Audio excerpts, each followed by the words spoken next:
ابتدا ہے رب جلیل کے نام سے جس نے انسان کو علم دیا، بصیرت دی اور اس کی تخلیق کو احسن تقویم قرار دیا، اور جس نے عورت کو بھی وہی روح دی جو مرد کو دی۔ آج ہم جس موضوع پر بات کریں گے وہ صرف عورت نہیں بلکہ عورت کی پہچان، مقام اور ہماری اجتماعی سوچ کی عکاسی ہے۔ عورت جو کبھی ماں تو کبھی بیٹی، کبھی بیوی تو کبھی استاد، مگر ہمارے معاشرے نے اسے یا تو قربانی کی علامت بنا دیا یا پھر فیشن آئیکن۔ ہماری سوچ دو انتہاؤں میں بٹی ہوئی ہے، یا تو پردے پر اٹک جاتی ہے یا آزادی کی ساری حدیں پار کر جاتی ہے۔ لیکن کیا یہی عورت ہے؟ کیا عورت صرف ظاہری نقاب یا پھر سوشل میڈیا کے فالوورز کی گنتی ہے؟ کیا اس کی عزت لائکس میں ہے؟ کیا اس کی آزادی اپنی جسمانی موجودگی کو برانڈ بنانے میں ہے؟ نہیں، بالکل نہیں۔ اسلام نے اس وقت عورت کو مقام دیا جب دنیا اسے زندہ درگور کر رہی تھی۔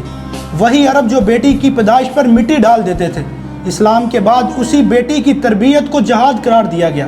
لیکن آج جب عورت AI روبوٹس اور بزنس میں اپنا لوہا منوا رہی ہے تو وہی عورت ہمارے یہاں ٹک ٹاک، انسٹاگرام پر عزت کی بجائے جسمانی تاثر کو اشتہار بنا رہی ہے۔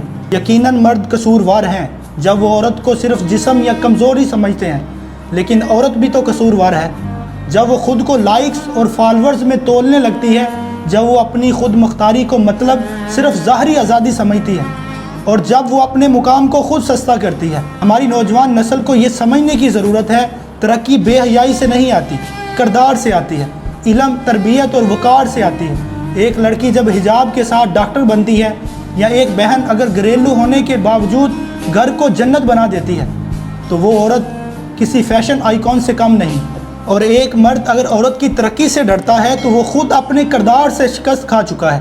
مسئلہ صرف مرد کی سوچ کا نہیں، مسئلہ عورت کی خود شناسی کا بھی ہے۔ عورت کو سکھانے کی ضرورت نہیں وہ کیا نہیں کر سکتی، بلکہ یاد دلانے کی ضرورت ہے کہ وہ کیا کچھ کر سکتی ہے۔ حضرت خدیجہ الکبریٰ نے تجارت کو عزت سے جوڑا، حضرت عائشہ نے علم کو دین کا چراغ بنایا، حضرت فاطمہ نے زہد و فقر کو وقار سے بلند کیا۔ تو ایک طرف وہ مرد جو ہر کامیاب عورت کو شک سے دیکھتا ہے، دوسری طرف وہ عورت جو ہر ویڈیوز میں عزت کا سودا کرتی ہے صرف اس لیے کہ وائرل ہو جائے۔ اور سب سے بڑا نقصان، نہ مرد کو عزت ملتی ہے نہ عورت کو وقار۔ بس ایک معاشرہ بنتا ہے جو بظاہر آزاد ہے مگر اندر سے کھوکھلا، بکھرا ہوا اور الجھا ہوا ہے۔ نہ عورت کو کمزور سمجھا جائے نہ مرد کو ظالم بنایا جائے، بلکہ دونوں کو ان کے اصل مقام پر پہنچایا جائے۔ عورت وہ ہے جو قوموں کی ممار ہے، مگر اسے صرف شادی کے لیے ایجوکیٹ کرنا زیادتی ہے۔ اسے اس قابل بنائیں کہ اگر کبھی زندگی میں اکیلی بھی رہ جائے تو اپنے ایمان، وقار اور عزت کے ساتھ جینا جانتی ہو۔ اور مرد کو یہ سکھائے عورت کا تحفظ کنٹرول سے نہیں، اعتماد سے ہے۔ غیرت قتل نہیں، معافی اور انصاف ہے۔ یہ وقت ہے کہ ہم اپنے الفاظ، سوچ، رویے بدلیں۔ عورت کو نہ آبجیکٹ بنائیں نہ مظلوم دکھائیں، بلکہ ایک باوقار، باشعور، با علم اور با اثر انسان کے طور پر تسلیم کریں۔ کل ایک نسل سنوارے گی، ایک قوم بنائے گی اور ایک بہتر دنیا کی بنیاد رکھے گی۔